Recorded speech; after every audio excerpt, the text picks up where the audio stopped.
حضرت خالد بن ولید نے رسول اللہ صلی اللہ علیہ وآلہ وسلم سے سیف اللہ کا لقب کیسے پایا؟ بسم اللہ الرحمن الرحیم۔ السلام علیکم۔ صلح حدیبیہ کے بعد رسول اللہ صلی اللہ علیہ وآلہ وسلم نے دعوت و تبلیغ کا دائرہ عرب کے دور دراز علاقوں اور دیگر ممالک تک بڑھانے کا فیصلہ کیا۔ چنانچہ حضور نے کئی صحابہ کرام کو اسلام کے دعوت نامے دے کر غیر مسلم عرب رئیسوں اور پڑوسی بادشاہوں کی طرف روانہ فرمایا۔ اسی سلسلے میں ایک خط حضرت حارث بن عمیر ازدی کے ہاتھ بصرہ کے عیسائی حکمران حارث بن شمر غسائی کو بھی بھجوایا گیا۔ جب حارث بن عمیر بلقا کے علاقہ موتا پہنچے تو یہاں کے عیسائی حاکم شرجیل بن عمر نے آپ رضی اللہ تعالیٰ عنہ کو گرفتار کر لیا اور سفارتی آداب و اخلاقیات کی دھجیاں اڑاتے ہوئے حضرت حارث کو بے دردی سے شہید کر ڈالا۔ حضرت حارث بن عمیر کی شہادت کی خبر جب حضور تک پہنچی تو آپ بے حد دکھی ہوئے۔ حضور نے حضرت زید بن حارث کو 3000 مجاہدین کے ساتھ حضرت حارث کے خون کا حساب لینے کے لیے موتا کی طرف روانہ فرمایا۔ یہ 8 ہجری کا واقعہ ہے۔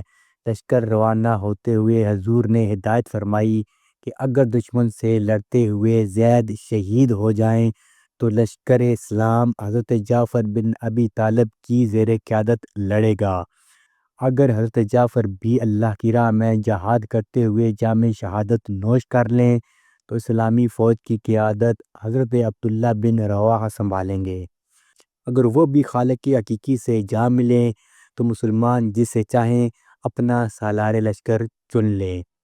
شرجیل بن عمر غسانی کو جب اسلامی فوج روانہ ہونے کی اطلاع ملی تو اس نے زور و شور سے جنگی تیاریاں شروع کر دیں۔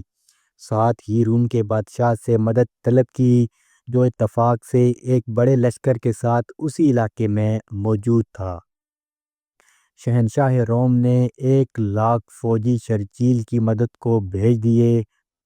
اسلامی لشکر جب موتا کے قریب پہنچا تو اسے دشمنوں کی اتنی بڑی تعداد اور وسیع پیمانے پر جنگی تیاریوں کا پتہ چلا۔ صورتحال کی سنگینی کو دیکھتے ہوئے بعض اصحاب نے مشورہ دیا کہ حضور کو حالات سے آگاہ کر کے مدینہ امداد کی درخواست کی جائے۔ اس موقع پر حضرت عبداللہ بن رواحہ نے مسلمانوں کو خطاب کر کے کہا، اے لوگوں، ہمیں دشمن کی تعداد کی کیا پرواہ، ہماری تو دلی خواہش ہے کہ اللہ کے دین کی خاطر اپنی جانیں قربان کر دیں اور شہادت کا درجہ پائیں۔ ہمارا بھروسہ تو صرف اللہ پر ہے۔ اٹھو، اللہ کا نام لو اور 2 کامیابیوں، فتح یا شہادت میں سے ایک حاصل کر لو۔ حضرت عبداللہ بن رواحہ کی یہ تقریر سن کر مجاہدین دشمن پر ٹوٹ پڑے۔ مجاہدین کافروں کے لشکر پر اس شدت و بہادری سے جھپٹے کہ دشمن کی صفیں الٹ کر رکھ دیں۔ سالار لشکر حضرت زید بن حارث دشمنوں کو ختم کرتے ہوئے ان کی صفوں میں دور تک چلے گئے۔ آخر بے شمار کافر سپاہیوں نے انہیں گھیر لیا، لیکن اللہ کے اس سپاہی نے جام شہادت نوش کرنے سے پہلے دشمنوں کی لاشوں کے ڈھیر لگا دیے۔ اسلامی فوج کی قیادت حضرت جعفر بن ابی طالب نے سنبھال لی۔ آپ نے ایک ہی حملے میں سینکڑوں دشمنوں کو ہلاک کر دیا، مگر مشکل یہ تھی کہ کفار کی تعداد بہت زیادہ تھی۔ ان کا ایک سپاہی مرتا تو اس کی جگہ 10 تازہ دم سپاہی مقابلے پر آ جاتے۔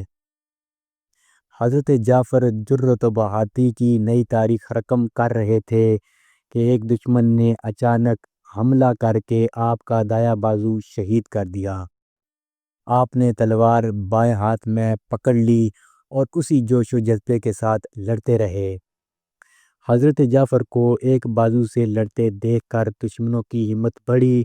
انہوں نے آپ کو گھیرے میں لے لیا اور آپ کا دوسرا بازو بھی شہید کر دیا۔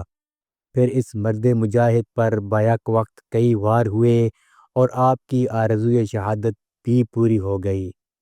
حضرت جعفر کی شہادت کے بعد حضرت عبداللہ بن رواحہ نے اسلامی لشکر کی کمان سنبھال لی۔ آپ نے قیادت سنبھالتے ہی دشمنوں پر ایسے ہی غضبناک وار کیے کہ جو سامنے آتا جان سے ہاتھ دھو بیٹھتا۔ دشمن آپ کا غیظ و غضب دیکھ کر دور سے تیر اور نیزہ اور برچھیوں سے وار کرنے لگے۔ اسی دوران ایک کافر کی پھینکی ہوئی برچھی آپ کے سینے میں لگی اور یوں اسلامی لشکر کا تیسرا سپہ سالار بھی رتبہ شہادت پر فائز ہو گیا۔ اب اللہ کے سپاہیوں نے بنی مخزوم کے نامی گرامی بہادر اور فنون حرب و ضرب کے ماہر حضرت خالد بن ولید کو امیر لشکر چن لیا۔ اپنی آنکھوں کے سامنے رسول اللہ صلی اللہ علیہ وآلہ وسلم کے منتخب کردہ 3 سالاروں کی شہادت کے بعد آپ اس قدر مشتعل ہو گئے کہ آپ نے دشمن کی تعداد کو پرواہ میں نہ لاتے ہوئے اس قدر شدت سے وار کیا کہ جو آپ کے سامنے آتا جان سے ہاتھ دھو بیٹھتا۔ آپ کے غیظ و غضب، زور بازو اور حملے کی شدت کا اندازہ اس بات سے لگایا جا سکتا ہے کہ آپ نے اس روز دشمنوں سے لڑتے لڑتے 9 تلواریں توڑ دیں۔ 10ویں تلوار نے اس روز لڑائی کے اختتام تک آپ کا ساتھ نبھایا۔ اگلے روز حضرت خالد بن ولید نے ایک حیرت انگیز جنگی چال چلی۔ ایک روز قبل جو مجاہدین اگلی صفوں میں لڑ رہے تھے انہیں پیچھے لے گئے اور دونوں بازوؤں پر لڑنے والے سپاہیوں کو بھی باہم بدل دیا۔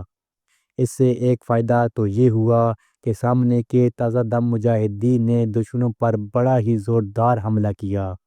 دوسرا، نئے چہرے اور ان کا جوش و ولولہ دیکھ کر دشمن سمجھا کہ مسلمانوں کو تازہ دم فوجی دستوں کی کمک پہنچ گئی ہے۔